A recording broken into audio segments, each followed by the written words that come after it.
a similar creature as Mothman is known in many worldwide cultures and mythologies. For example, Hindu's Garuda is a massive sunbird that serves God Vishnu. It was depicted with human features, with both, mostly with two arms, sometimes with four, but with the body of an eagle. And in folklore, it's common. Mothman is called commonly as a screeching owl or corpse bird that bangs on the window of a sick person. Now, this is kind of scary. And the natives also had the Thunderbird legend that could be similar to Mothman. So again, this is not just something that is exclusively only to Caucasian race that moved from Europe, settled in the North America. This is in different continents, different races, different parts of the world. They have something similar, but I don't necessarily call it as a Mothman, but it looks very similar. As Tobias said, these sightings of Mothman did not stop. There are so many reports from 70s until this very day that are happening, that were happening in West Virginia. For example, people would report that there were something like heavy footsteps on their roof, and that people would be scared. And the sound it would produce, it would be as someone has jumped off the helicopter. There was also sightings in different states like Ohio, Pennsylvania, Kentucky.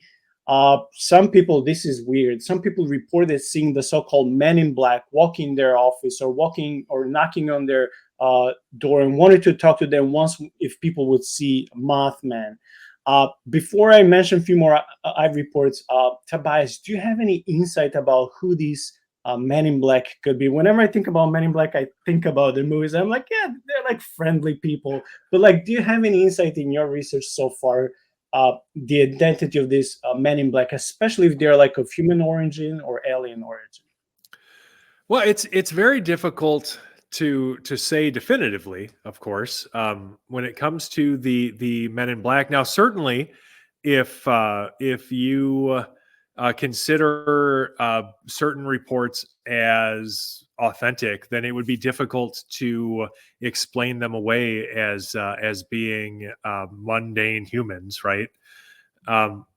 But in other cases, well, using Point Pleasant as an example, now there were reported encounters with the Men in Black, and Mary Hyre was reportedly visited by them, and mostly people just described that they had strange behavior, like they would do things like pick up a mundane object and not seem to know what it does or something. Now, does that mean that somehow they are alien creatures or from another universe or dimension or something and just can't understand basic human things? Or were they just very awkward people interested in UFOs who had a habit for picking things up and fidgeting with them? I honestly couldn't tell you, but there's nothing to, again, definitively point it specifically with the Point Pleasant sort of MIB visitations towards them having to be something other than human beings. But of course, people have a number of hypotheses, and because their behavior is often reported as being unusual, people love to use their imagination and speculate about a variety of possible origins, including being extraterrestrials or government agents or anything of that nature. But like I said, at this point, who knows? Your guess would be as good as mine or anybody's, really.